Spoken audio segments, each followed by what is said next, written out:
মালদহের হরিশ্চন্দ্রপুর অপহরণ কাণ্ডে ফের সাফল্য পুলিশের। এবার পুলিশের জালে দ্বিতীয় অভিযুক্ত। নেশার কারণে মোটা অঙ্কের ঋণ, তার জন্য মোটা টাকা মুক্তিপণের ছকষে অপহরণের চেষ্টা করা হয়েছিল। জেরায় স্বীকার অভিযুক্তদের। সোমবার দ্বিতীয় অভিযুক্ত শীতেন দাসকে 5 দিনের পুলিশি হেফাজতের আবেদন জানিয়ে চাঁচল মহকুমা আদালতে পেশ করে হরিশ্চন্দ্রপুর থানার পুলিশ।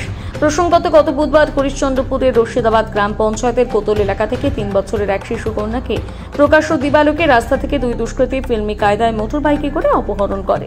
ঘটনার 30 মিনিটের মধ্যে হরিশ্চন্দ্রপুর থানা এবং চাঁচল মহকুমার পুলিশ দুষ্কৃতীদের ধাওয়া করে এক অভিযুক্তকে গ্রেপ্তার করে উদ্ধার করে ওই শিশু কন্যাকে। প্রথম অভিযুক্তর নাম ছোট নাগ, বাড়ি হরিশ্চন্দ্রপুর সদর এলাকায়। এর আগে বিভিন্ন অপরাধমূলক কাজকর্মে জড়িত ছিল সে।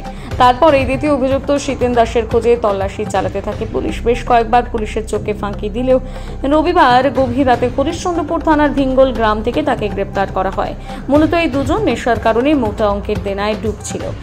তাদের লক্ষ্য ছিল কোনো শিশুকে অপহরণ করে মুক্তিপণ দেওয়া, যদিও সেই পরিকল্পনা ব্যর্থ হয়। তাদের লক্ষ্য ছিল কোনো শিশুটিকে অপহরণ করে মুক্তিপণ নেওয়া, যদিও তাদের সেই পরিকল্পনা ব্যর্থ হয়।